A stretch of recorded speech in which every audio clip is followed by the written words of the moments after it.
Of course, man. Of course, y'all already know we are back. Thank y'all so much, my people on the podcast kingdoms. All right. Thank y'all so much for your patience. All right. And of course, let me go ahead and set this camera back up. Rap shit about a real sound. Now I'm lyrical all of a sudden. Last year they claim they ain't understand me. I'm bearing this. Now let me go ahead and cut this off. All right. Now again, thank y'all so much again for rejoining me. All right. The last question that we had, or that we were talking about, I was also in the middle of a particular thought. The question was, what is something that you had to learn, or what are some things really that you had to learn / unlearn, right? And in the thought that I was in the middle of was, specifically things, many things, right? Everything really has flaws, right? Even what may be considered perfect by whatever metric or whatever, even perfect in itself is a flaw, right? The absence of a flaw itself is a flaw. It's like itself is an error too. But in the midst of my explanation, right? I had two examples. It was Injustice 2 and Captain America Civil War, right? Now I'll start with Captain America Civil War, right? I guess the whole thing of perfection not even really being perfection and it being somewhat flawed, or what may have been considered good, now it being seen or known that it's not as good. I'll say this, I did not see Captain America Civil War from start to finish, right? But I am aware, of course, it's the major conflict between Captain America and Iron Man, right? And in the midst, of course, Bucky,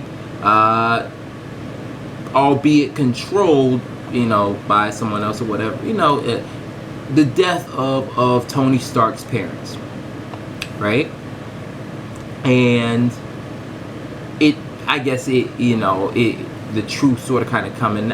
Here's the thing, I don't even have all the definite all the details about it, but I do remember that part, and I do know that Tony was very fucking pissed. Tony was also friends with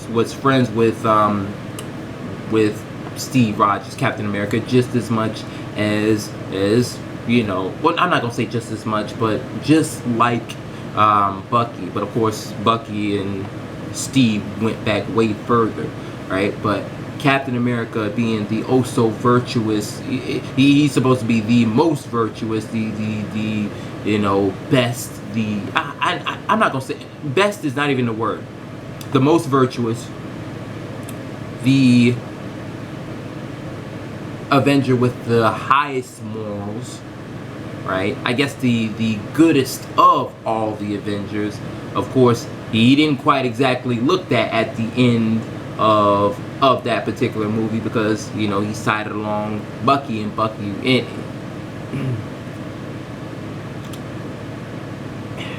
don't know.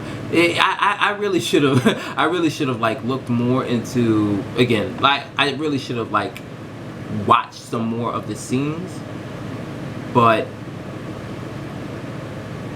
that I'll say just again that his decision to, I guess, cling on and really stick by Bucky's side, even despite despite what he did in the past, and despite the fact that Tony is also his friend, and Tony is deservingly should have been pissed, and there should have been something done about that. And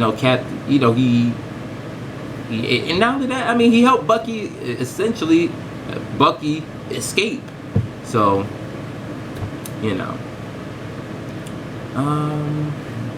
me think also, because I'm also trying to cross-reference it with all the movies, the Avenger movies that I've definitely seen. Avengers, what's it called, Infinity War, and then Avengers Endgame, right?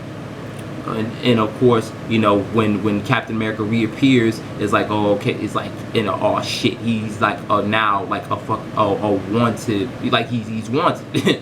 You know, the U.S. government isn't quite rocking with him, you know, or rocking with him, Natasha, Sam, and of course Bucky.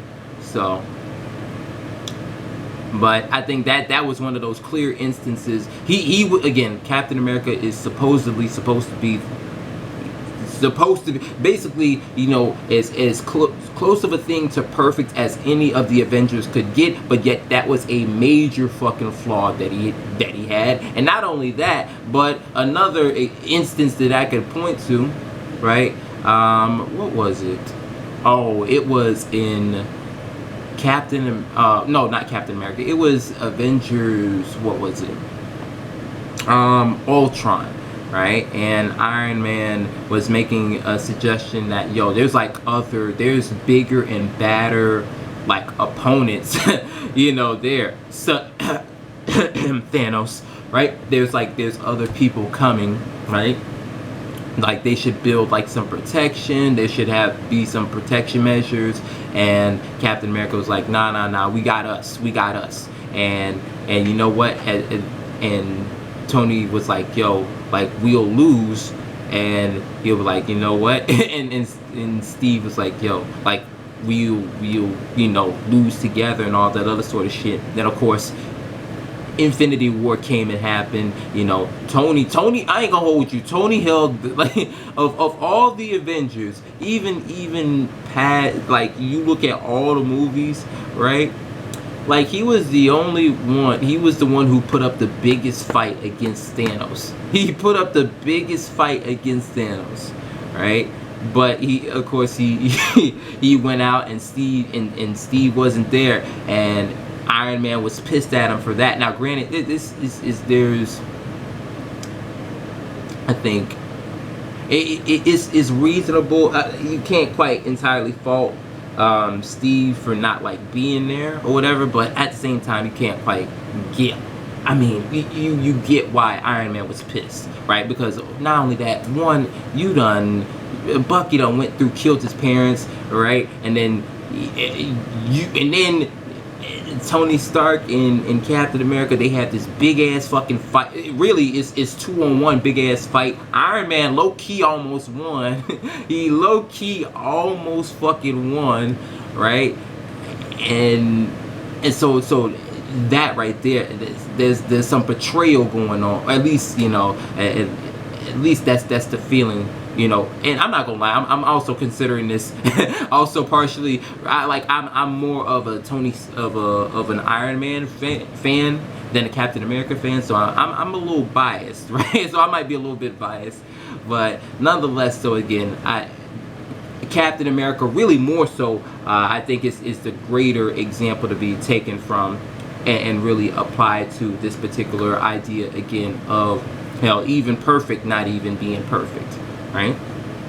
But I also thought Injustice 2, you know, just because, you know, just this Captain America was supposed to be the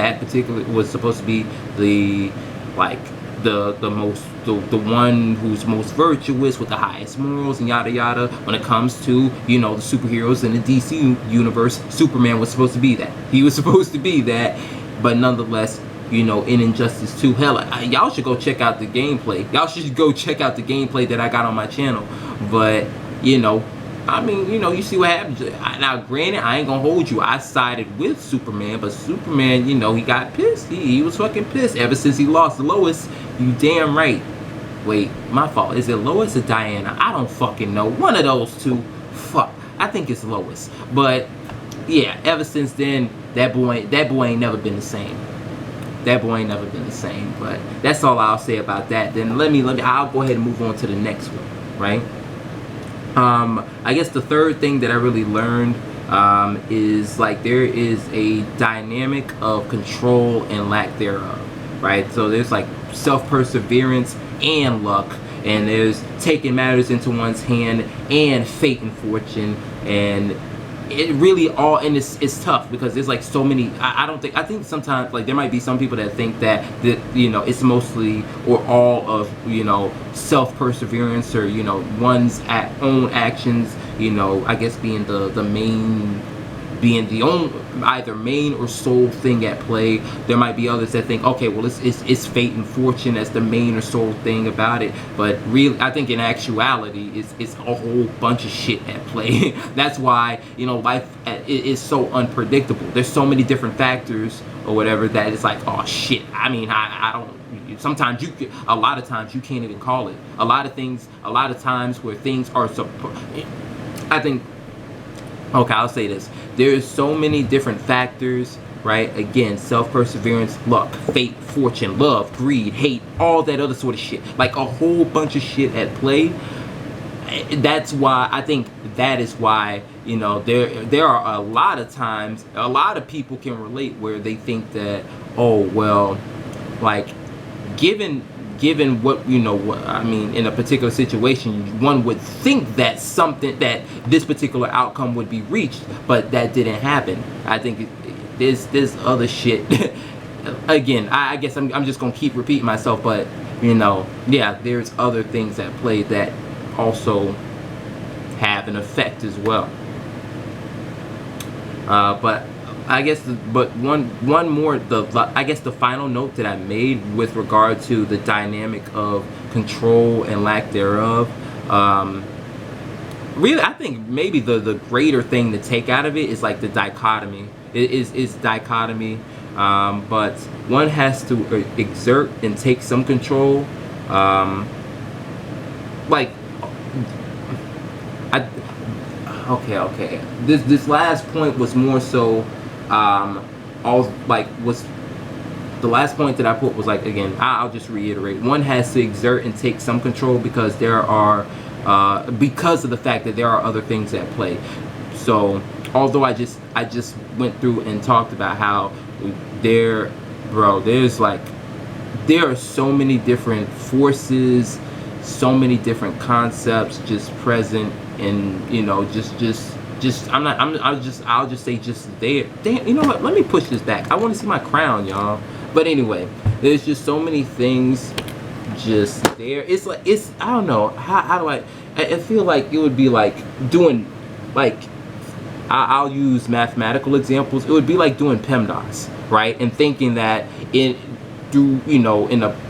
that whole process right there, that okay, well, I'm only like multiplication is the main thing at play. No, like it's a combination. It's a combined effort, really.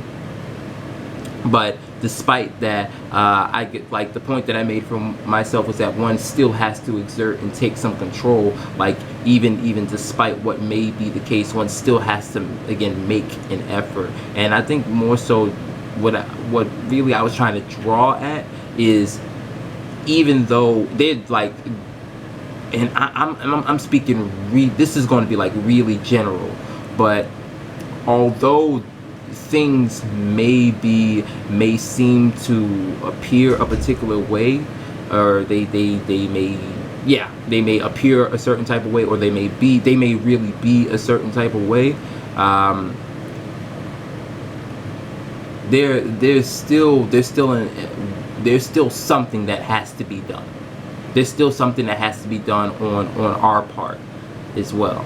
So, and again, I'll come back to that because I feel like as far like this question, with some of the points that I made in this question as well as in the first question, like, I don't know what you guys may think of it.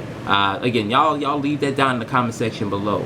But I think that they're good points, but they need more clarification. They need more elaboration in order for the point to be truly comprehended and truly, understood, right? But we'll leave that there for now. As we getting into our little philosophical bag. But now we're about to move on to the hot topics. But just before I move on to the hot topics, I do have a couple of announcements, right? Special announcements. Right, and I will have some more announcements come tomorrow, right? Well, for like the events coming up. And this is and these events, well, shoot, I'm going to try to make like my special announcements more general, but like so far whenever I've done special announcements, they've been FSU based. So for anybody who's watching this that goes to FSU, this really applies to us, especially if you are here on campus and, you know, or just in Tallahassee. You know, you could pull up to some of these events that I'm going to talk about. Right now I got a couple of them, right? And this one right here that I'm about to talk about is sort of kind of going on right now. It's 11/14. I don't know when this party ends, but fuck, damn, by the time that y'all see this, y'all going, I'ma still shout it out. I'm still gonna shout it out. By the time that this video, I'ma say this. If y'all watching the video now and y'all waiting for this special announcements or whatever, like I don't know, if you're hearing this now, it's already too late. Just know that it's already too late. But also big shout outs to the Afro Latinx Student Association here on campus, because they are, I don't know if they're collabing with another entity or group, but they have their No Gravity party tonight. All right. So damn okay, fuck. I think it might be counterproductive for me to even mention it, but you know what, I'm still gonna do it because I already done did it. But yes, $8. If for anybody who wants to pull up, it's $8 to RSVP and $12 at the door. All right. Big shout outs to ALSA, big shout outs to them for that one. And not only that, shoot, hell, they got an event coming up this upcoming week, and I plan on pulling up for that one. So yes, big shout outs to y'all, and we will have more I will have more details for you guys on ALSA's event coming up this upcoming week, and any of, you know, the other organization events, you know, that I am aware of. But also this event y'all can pull up for. All right, y'all will be able to catch this in time. But tomorrow, Sunday, on what's today's date? Today's date's, damn, come on. Oh wow, my mouse is over here. All right. So tomorrow, November 14th, all right, in SSB 203, the Caribbean Students Association is partnering up with the Haitian Cultural Club.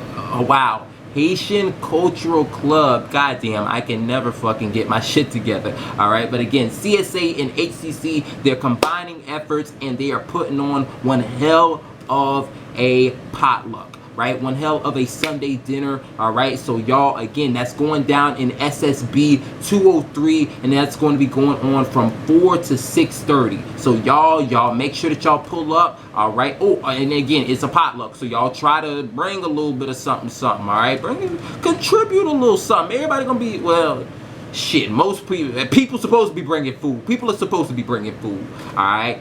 But yeah, man, shoot, it's gonna be a good time. There's gonna be a whole bunch of stuff, you know, lots of good vibes, music playing, you know. It's gonna be a good time. It's gonna be a good time. So y'all make sure that y'all pull up, y'all show love, and not only that, y'all gonna catch me there too. So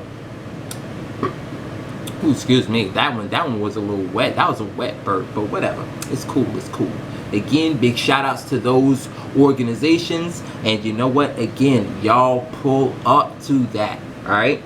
But outside of that, those are the events that I have for the special announcements, and I will have more come tomorrow, or at least I'm going to plan to try to freaking do an episode tomorrow. But you know what, it is what it is. We are moving on to the hot topics, right? Hot. Matter of fact, hold on, let me play the song. Where is it? Come on. Damn, where is it? Yes, right here.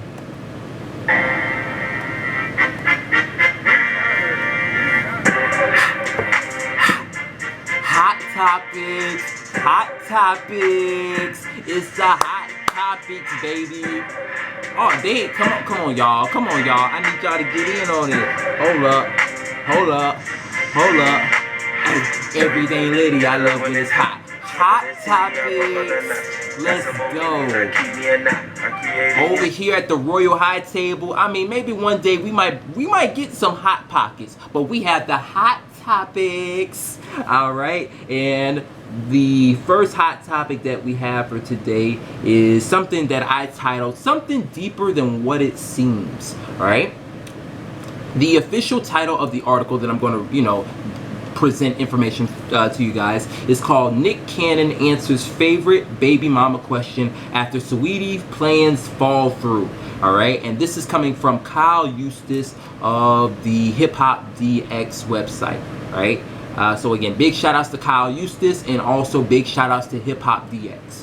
But a couple quotes. Well, one, you guys definitely make sure that y'all check out the article. But I do have a couple quotes of interest, right? The first quote that I got 4 of them to be exact. Not a couple, but yeah, a little bit more, right? Earlier this month, the Icy Girl rapper tweeted about her desire to have children, and Cannon quickly signed up. But after the tweet went viral, Cannon was forced to explain during an episode of Nick Cannon's show he was simply joking. However, the jokes haven't stopped. On Wednesday's November the 10th episode, special guest Andy Cohen Put was tasked with asking the Masked Singer host a series of questions in a game called Plead the Fifth. Oh, so damn, okay. So damn, they really brought some of the stuff from Wildin' Out to that show. Cannon was able to opt out of one question but still decided to answer. Who is your favorite baby mama? Right? And as laughter erupted from the crowd, he was encouraged to skip the question. Not missing a beat, Cannon said, "I got this. I ain't scared of you, Andy." My favorite baby mama is the next one because some of my past ones could still be my next one. Okay, I'll save thoughts for afterwards. All right. When you think about the ideas when you think about the ideas you're supposed to have this one person for the rest of your life, when really that's just a classified property, he said. The idea that a man should have one woman, we shouldn't have anything. I have no ownership over this person. It's about what exchange we can create together. So I never really subscribed to that mentality. He added, I understand the institution of marriage, but if we go back to what that was about, that was to classify property. One father gave another man his daughter for land. I don't want ownership over anybody. I don't want ownership over any of my mothers. I don't subscribe to that. Right? And the question that I had is, it's always the same. It's always the same, or a lot of the times it's the same. I wasn't able to bounce off and create some other question outside of what is to be made of this information, and more specifically, what is to be thought of the last 2 quotes. I'm going to go back to those quotes, but from my notes, what I put was there's wisdom even in the most senseless of things, right? And I'll say this, right? With what Nick Cannon said, I don't think any of it was senseless, but I think with what he said, like it's okay. We're all familiar enough with society to the point that we know what society will tolerate, what society will think is hot, and what society won't, right? And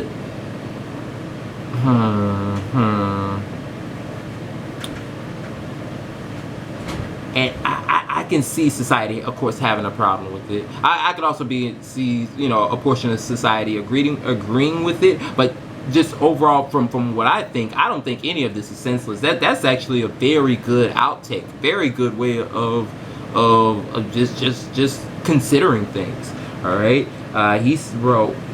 Now, when he said my favorite baby mama is the next one because some of my past ones could still be my next one, man, that was very slick. That was very slick. Now this might come to bite him in the ass if he fucks around and gets somebody.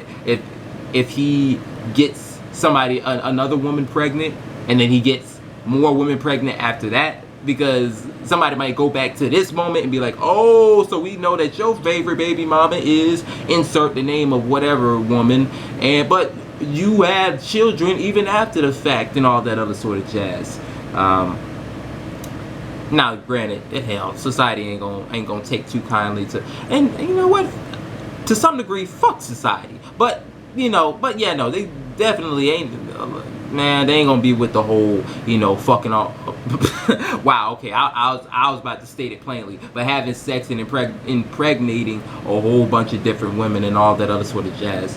But I'll go back and reread the last two questions. Last two quotes. When you think about the ideas you're supposed to have this one person for the rest of your life, when really that's the classified property, that's something. That's something. Now, granted, that's I think that's a. Man, I was about to say it's a sophisticated. That's a different way of thinking, a different way of thinking about it. But nonetheless, though, it's worth noting and it's worth keeping in mind. Now, that ain't gonna stop marriage from happening. That ain't gonna stop marriage from happening. And that whole that idea of ownership, like, yeah, people are rocking with it. People, yeah, you damn right. People, like, he may not subscribe to it. He may not be with it, but a whole lot of people are. And he added that was real deep, though, because he mentioned in the last quote, one father, basically that was the classified property. One father gave another man his daughter for land, and he doesn't want ownership over any of basically any of the baby mamas.